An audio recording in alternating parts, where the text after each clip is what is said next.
Welcome friends to my YouTube channel. अगर आप घर खरीदना चाहते हैं तो यह वीडियो आपके लिए काफी फायदेमंद होने वाला है।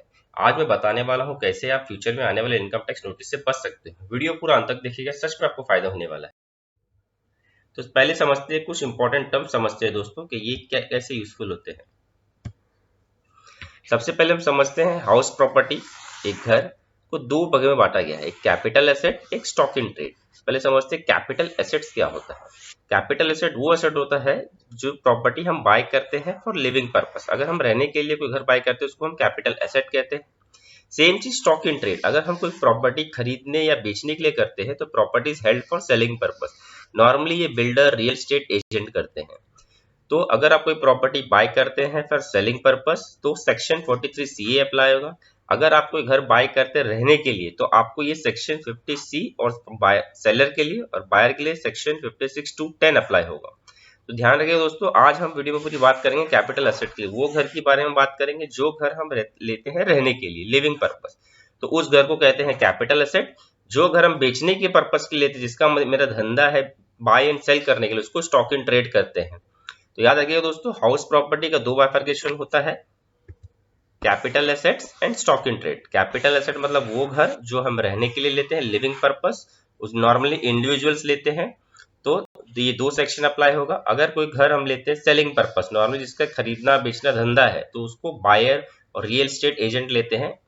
और उसमें सेलर के लिए सेक्शन 43 CA अप्लाई होता है, स्टॉक इन ट्रेड। हमारा जो वीडियो है ये इस पर वीडियो बनाया है हमने। तो चलिए सबसे पहले तीन टर्म समझते हैं, agreement value, market value, stamp duty value क्या होता है। एग्रीमेंट वैल्यू, सपोज कोई प्रॉपर्टी है जिसका मार्केट वैल्यू 70 लाख रुपीस है, तो ये मार्केट वैल्यू से हम जब बाय करेंगे तो उसमें नेगोशिएट करके मे बी हम 60 लाख रुपीस में भी बाय कर सकते हैं।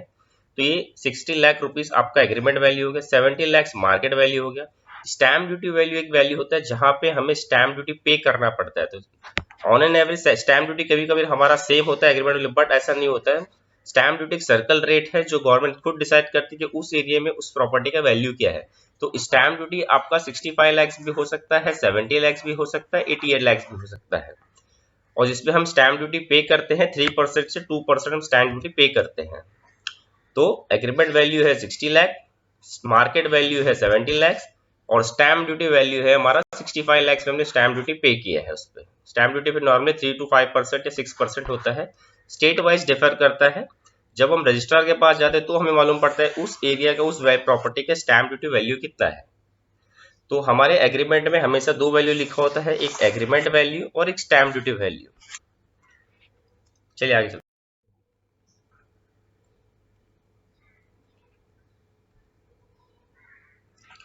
House property held as capital asset, मैं पहले बताया था house property held as capital asset वो घर जो हम रहने के लिए लेते हैं। तो इसमें सेलर के लिए सेक्शन 50C अप्लाई होता है और बायर के लिए सेक्शन 56 to 10 अप्लाई होता है।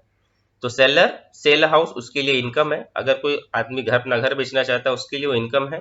और बायर बाय हाउस, उसके लिए वो एक्सपेंस हो जाता है। सेल्स कंसिडरेशन जो होता है सेलर के पॉइंट ऑफ एज पर सेक्शन 50C होता है, मतलब विच एग्रीमेंट वैल्यू और stamp duty value whichever is high, जो सबसे ज्यादा अमाउंट रहेगा उस पे सेलर को टैक्स भरना पड़ेगा, दैट इज सेलर।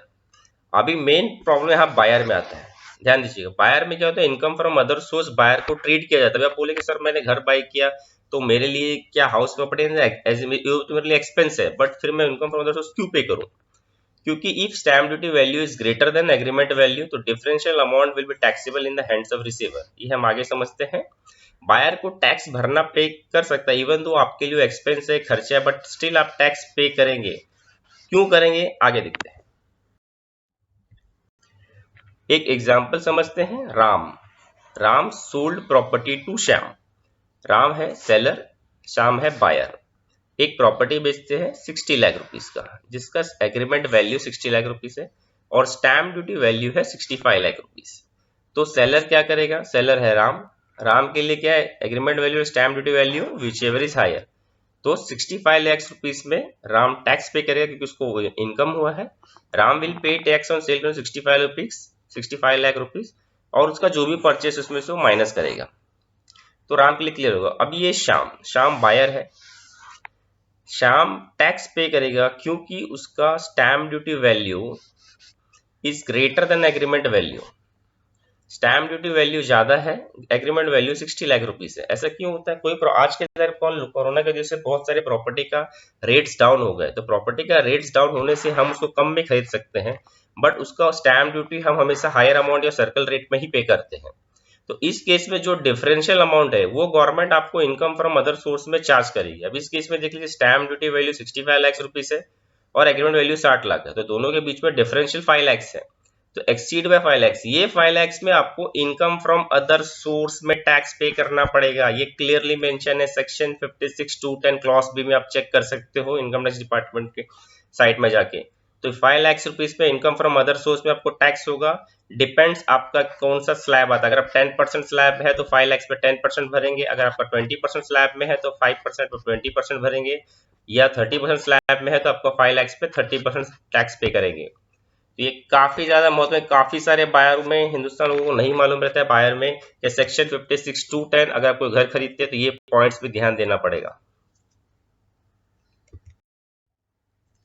अभी सेक्शन 50C समझते हैं। As per income tax act क्या लिखा गया है। Section 50C says that when an individual sells land or building or both lower than the stamp duty value, in that case income tax capital gains charge होता है। इस पे budget 2018 है जिसमें variation of not more than 5% sales consideration allowed दिया है। Finance act 2020 है जिसमें अगेन वेरिएशन दिया है 5 to 10%। आइए इसको समझते हैं। सेक्शन 50C, सेक्शन 50C क्या बोलता है? Sales agreement, sales consideration will be higher of the below stamp duty agreement value whichever is higher. इसमें बजट 2018 में 5% variation is allowed of the exam. 2018 से 5% वेरिएशन अलाउड है, ये समझते हैं आगे विद एग्जांपल में। इन बजट 2020 में 10% वेरिएशन अलाउड हो गया है। Property held as capital asset, section 50C will apply, मैं पहले बताया था। Property held in stock in trade, buy and sale के लिए करते हैं तो सेक्शन 50C अप्लाई नहीं होता है, यदि बिल्डर सेक्शन है। ठीक है, तो ये वो यहाँ पे वही सेक्शन अप्लाई घर अप्लाई होंगे जहां पे हम बाय एंड सेल करते हैं फॉर प्रॉपर्टी के लिए। तो section 50C will apply. Section 56(2)10 क्या कहता है? सेक्शन 56(2)10 क्लॉज बी, ये अगर दोस्तों क्लॉज बी में मेंशन किया गया सेक्शन 56(2)10 तो income tax act 1961। If a person receive immovable property for a consideration, stamp duty value of such property exceeds such consideration, differential amount shall be taxable in the hands of receiver. Again example समझते हैं। Same Ram purchase a house of rupees 60 lakh, agreement value 60 lakh का है। राम एक घर purchase करता है जिसका stamp duty value 60 lakh से 70 लाख से 50 लाख है। तीन सिनेरियो में हम देखते हैं क्या हो सकता है। तो राम के लिए इनकम फ्रॉम अदर सोर्स होगा, कब होगा? If stamp duty value is greater than agreement value. अगर स्टैम्प ड्यूटी वैल्यू ग्रेटर होता है तो आपका राम के लिए बायर को टैक्स लगेगा इनकम फ्रॉम अदर सोर्स में। केस 1 में देखते हैं, एग्रीमेंट वैल्यू 60 लाख है, स्टैम्प ड्यूटी वैल्यू 60 लाख है, ये दोनों सेम है। तो दोस्तों no income from other source, अगर आपका agreement value stamp duty same है तो इनकम फ्रॉम अदर सोर्स नहीं चार्ज होगा। केस 2, एग्रीमेंट वैल्यू 60 लाख से, स्टैम्प ड्यूटी वैल्यू 70 लाख से। इस पे ट्रिगर पॉइंट है, स्टैम्प ड्यूटी वैल्यू आपका ज्यादा है, एग्रीमेंट वैल्यू 60 लाख रुपीस है। इस पे इनकम फ्रॉम अदर सोर्स आपका चार्ज होगा डिफरेंशियल अमाउंट में 10 लाख रुपीस में।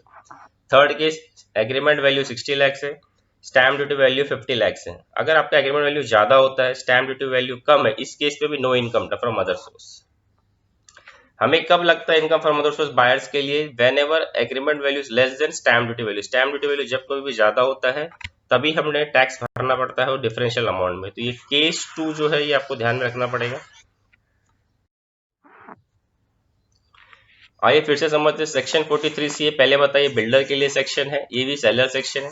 हमें सेक्शन 50C ये नॉर्मल इंडिविजुअल्स के लिए, सेलर के लिए। सेक्शन 56(2)10 ये बायर के लिए है। House property held in stock in trade, यहाँ पे जो घर बेचना खरीदना धंधा करते हैं उसके लिए सेक्शन 43C है। हम लिविंग पर्पज के लिए घर लेते हैं नॉर्मल इंडिविजुअल, उसके लिए कैपिटल एसेट होना चाहिए। वैल्यूएशन में again stamp duty registration value whichever is higher, इस पे भी stamp duty registration value whichever is higher. यहाँ पे कोई हमें हाउस प्रॉपर्टी विदाउट कंसिडरेशन ऐसे गिफ्ट फ्री ऑफ कॉस्ट मिल जाता है, उस केस पे stamp duty value of the such property पे हमें income from other source tax pay करना पड़ता है। विद कंसिडरेशन में stamp duty value is equal two agreement value, तो नो इनकम टैक्स हमने पहले देखे हैं। स्टैम्प ड्यूटी वैल्यू 60 लाख है, अगर ग्रेटर देन एग्रीमेंट वैल्यू है 50 लाख तो इनकम फ्रॉम अदर सोर्स में 10 लाख रुपीज चार्ज होगा। स्टैम्प ड्यूटी वैल्यू अगर 60, agreement value less than 17 lakh है तो नील इसमें नहीं आएगा। ये ज्यादा इंपॉर्टेंट दोस्तों। वेरिएशन सेक्शन 43 CA में 10 to 20% वेरिएशन अलाउड है, ये तो बिल्डर के लिए है। इंडिविजुअल सेलर और इंडिविजुअल बायर, इसके लिए विथ इफेक्ट फ्रॉम 31 मार्च 2019 में 5% वेरिएशन अलाउड है। इसको समझते हैं।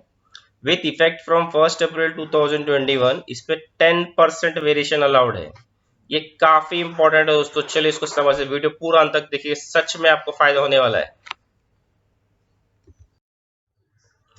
अगेन समझते एग्जांपल में, Ram purchase house of ₹60 lakhs, agreement value 60 lakh rupees का है, स्टैम्प ड्यूटी वैल्यू 63 lakhs का, 66 lakhs का है। राम बायर है, राम के लिए इनकम फ्रॉम अदर सोर्स हो जाएगा अगर stamp duty value is greater than agreement value.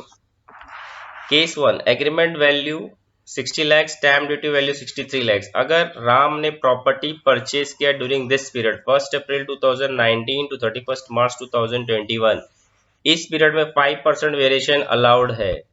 तो डिफरेंशियल अमाउंट, इस दोनों के एग्जांपल देखिए, डिफरेंशियल अमाउंट 3 lakhs का ही है, तो no tax, 5% variation is allowed. इसमें 5% वेरिएशन अलाउड है क्योंकि property purchase during this period.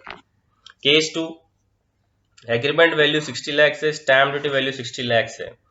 Property will be purchase, अगर आप 1 अप्रैल 2021 के बाद कोई प्रॉपर्टी परचेज करते हो तो उस केस में 10% वेरिएशन अलाउड है। एग्रीमेंट वैल्यू 60 लाख है और स्टैम्प ड्यूटी वैल्यू 66 lakhs है।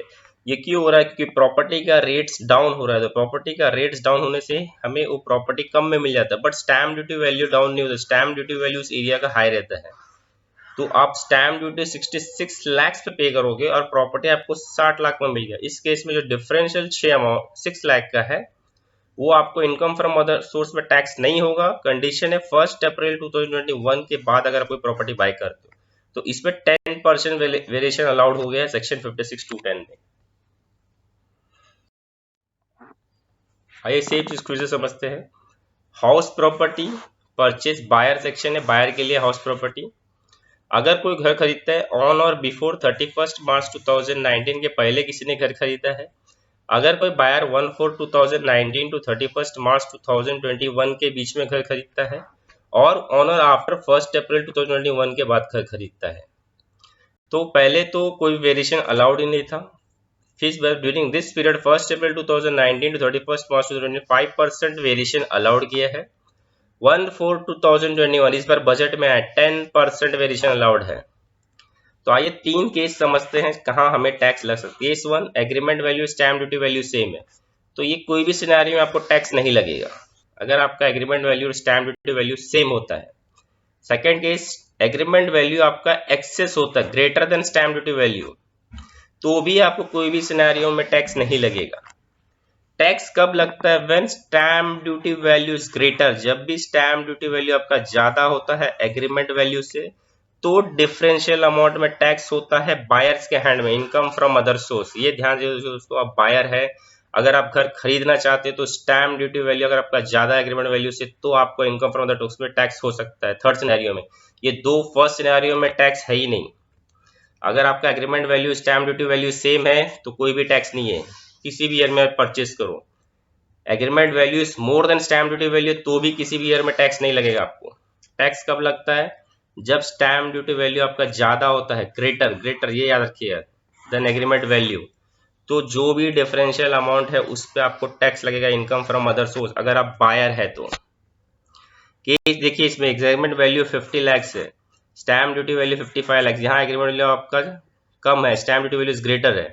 तो अगर आपने घर ऑन और बिफोर 31 मार्च 2019 में बाय किए हैं तो ये 5 lakhs पे आपको फुल टैक्स भरना पड़ेगा। Income from other source depends on your slab, अगर आप 10% के स्लैब में तो 10% या तो 20%, आइदर 30% आपको टैक्स भरना पे कर सकते हैं इन 5 lakhs रुपीज पे।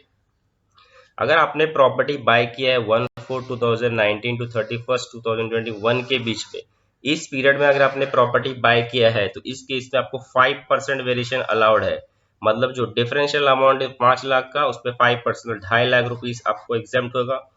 फिर भी बैलेंस 2.5 lakhs में आपको टैक्स पे करना पड़ेगा। अगेन आपके स्लैब में कौन सा स्लैब में फॉलो हो रहे, 10% स्लैब में फॉलो हो रहे, या 20% स्लैब में फॉलो हो रहे, या 30% स्लैब में, अकॉर्डिंगली यू हैव टू पे द टैक्स।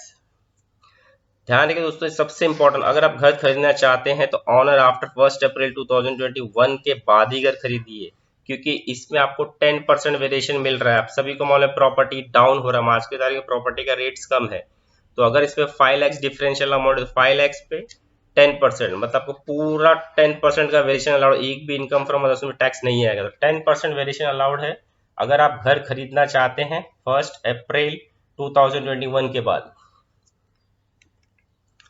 आइए दोस्तों फिर से समझते हैं हाउस प्रॉपर्टी। अब जो घर खरीदना चाहिए बायर का है सेक्शन 56(2)(10). अगर आप घर ड्यूरिंग दिस पीरियड खरीदना चाहते हैं 31 मार्च के पहले कोई अगर घर खरीद चुके हैं तो इसमें ये 2 सिनेरियो में तो टैक्स नहीं लगता है, बट थर्ड सिनेरियो काफी इंपॉर्टेंट है, जब stamp duty value greater than agreement value. तो इस सिनेरियो में आप अपना, अगर किसी ने ऑलरेडी घर खरीद लिया वो जाके एग्रीमेंट अपना चेक कर सकता है। अगर किसी ने ऑनर बिफोर 31 मार्च 2019 का घर खरीदा है तो उस केस में डेफिनेटली आपका एग्रीमेंट वैल्यू आप चेक करो। अगर आपका एग्रीमेंट वैल्यू कम है, स्टैम्प ड्यूटी वैल्यू ज्यादा है, तो डिपार्टमेंट से आपको नोटिस आ सकता है। तो आप में बहुत सारे लोगों को नोटिस आया होगा, तो मुझे मैसेज में इनबॉक्स करके बताइए किस किस को नोटिस आएगा। डेफिनेटली डिपार्टमेंट इस ए पॉइंट को नोट किया है कि डिपार्टमेंट जानता है कि काफी सारे लोगों को ये सेक्शन नहीं मालूम है। डिपार्टमेंट सबको नोटिस इशू किया है। 143 में नोटिस इशू किया, आप जाके चेक कर सकते हो। अगर किसी को भी नोटिस आए मुझे पिंग करके बता सकते हैं, मैं डेफिनेटली उसमें हेल्प करूंगा उनको।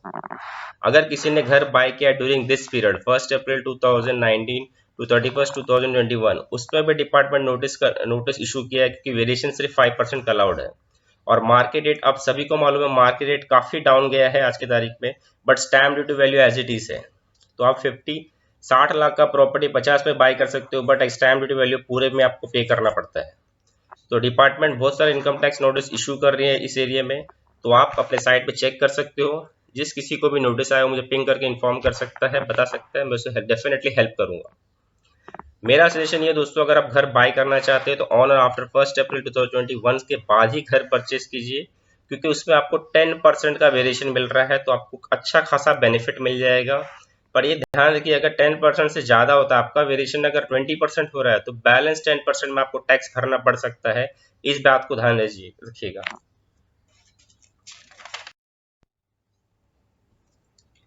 Please like and subscribe my channel. अगर आपको मेरा वीडियो पसंद आया तो दोस्तों please subscribe my channel and press the bell notification. Thank you.